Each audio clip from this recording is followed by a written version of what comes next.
Hey, it's Matt, your average gamer, and this is my favorite melee build in Elden Ring, buffed up even further. So patch 1.07 changed a few things, and one thing that I liked is it added the duration of Howl Shabrbri to 40 seconds instead of 20. That gives you an additional 25% damage, and I wanted to see what else I can stack to really maximize the damage from this build. I have the base build, by the way. I'm going to leave that in a link in the description below, along with my most recent video, which was a review of the Dragonscale Blade, which they made a lot better in patch 1.07. I gave it a grade and everything in that video, and it was pretty awesome. Anyways, back to this. So for Melania here, I low health procced. I decided to low health proc for the first part to see how well I did and to see how much damage that I can do to her. And I figured I'd run the challenge of Melania for this build because this build is really good against her. Unfortunately, during the low health proc, during her second phase, she managed to kill me. So just a couple tries later, with the full health version, I was able to completely destroy her, do a ton of damage, and make this fight rather quick. I think it was less than a minute and a half total for both phases. Now, this is currently Journey 4 we're at, I believe, so she's got a little bit more HP, but nothing too crazy, and she can be kind of difficult for a lot of builds, but this is a build that really works well against Melania, given the fact that it has so much knockback, so much damage, and an entire Ash of War with my setup will get you usually between 8 and 10,000 damage, which is an insane amount of damage. It's absolutely awesome the amount of damage this thing can put out. It's a fantastic weapon. Before we continue though, if you're not subbed, definitely hit that subscribe button. This channel's been great, ton of great PvE builds over there. Definitely check those out, hit that subscribe button, and I'll be working hard to give you the latest and most awesome PvE builds. And when DLC inevitably comes out, we're going to be destroying things on that too, and I can't wait. Next up is going to be the 1.07 Mage. That's going to be real fun too. It's going to include a lot of buffs and a lot of different spells. So definitely hit that subscribe button. This channel's been great. As you can tell here, even when you have a little bit of a harder time and the fight extends a little bit longer, this is still something that's really durable. As long as you can get out that cast, you can do maximum amount of damage, and you can boost those successive attacks with the Ash of War, which just continues to build up damage, which is absolutely awesome. This thing is highly buffable.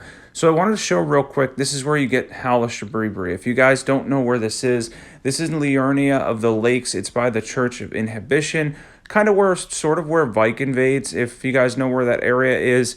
This is where you grab Howl Shabrbri if you don't have it. Given its recent buff and the duration and whatnot, it's really useful. You should have it for most builds, to be honest. You do take additional damage when you use it, but how could you ignore a 25% damage boost? And especially since it's generic damage. Generic damage is pretty much the best kind because it will boost everything. Magic, incantations, and weapons like the one we're using. And in Volcano Manor, this is where you get the Black Dumpling. That's one other thing you're going to see in this video. That's something I use all the time. It gives you a 10% damage boost when you proc Madness for a minute, and that lasts even if you take the helm off. If you swap the helm off for something else, it will still take effect. The effect stays even if you remove the helm. You can wiki that. It does stay. I've tested it several different times. You'll receive 10% more damage for a minute after you proc Madness, so it's a good boost to have. Definitely worth it. You have to kill a bunch of these vampire guys. The drop rate's really low. It's like 1%. I didn't get it on this one where I was showing you guys, but that's where you get it in Volcano Manor. It's in that kind of side area that leads you back to the manor after you get close to where Rykard is.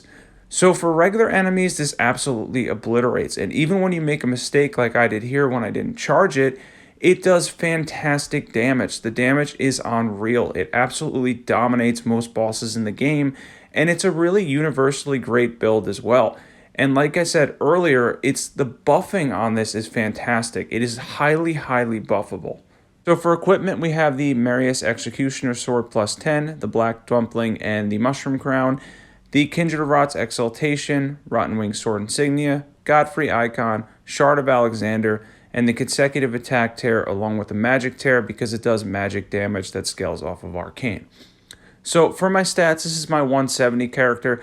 You can kind of figure it out if you want to make your way back to 150, but I generally like 50 strength and 50 arcane in this build. The main reason for that is because it seems to tap for damage off of 50 on this one. Once it hits 50 to 50 on both, it starts to taper off a little bit. So generally speaking, I like to hit 50 strength and 50 arcane since that's the main scaling for this weapon.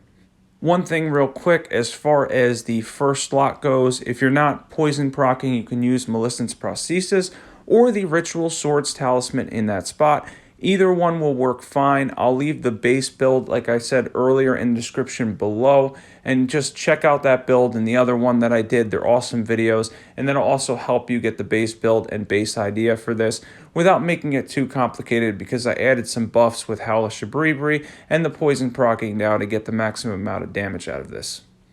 For Mohg here, this actually ended up being a complete joke. He went down in 2 casts, or just 2 Ashes of War, rather. I didn't really expect that. I did poison proc for him to add that in as a buff to get that extra 30% over what would normally be in that spot, and it did massive damage to him. We're on Journey 4-ish, I think, here, and he got completely obliterated in just 2 Ashes of War, or cast, rather, of the Marius Executioner's Sword. It's phenomenal. Honestly, probably my favorite melee build, one of the best melee builds in the game, especially a non-bleed melee build. So for regular NPC invaders, as long as you cast it, most of the time they'll walk right into it and completely obliterate themselves. It's really useful for them. It's phenomenal against them. They don't have the same intelligence as a regular player, so most of the time they're going to run right into you. You're going to hit the drill thing here, and you're going to completely obliterate them. One last thing of note here, you'll get an additional 5% for Bloodboil, Aromatic, but I avoided that because I'm on Xbox, and for the purpose of this video, that includes a lot of farming and stuff like that. You have to kill the same giant over and over again if you're not duplicating or getting items if you're not on PC. I'm on Xbox, so it's kind of annoying to farm for Arteria leaves, which makes that part of it really difficult. If you like this video, if this helped you at all, definitely sub to my channel. There's a whole bunch more great builds there. We're going to be doing the Mage 1.07 next, and I can't wait. I'll catch you guys over at my channel. Thanks for watching.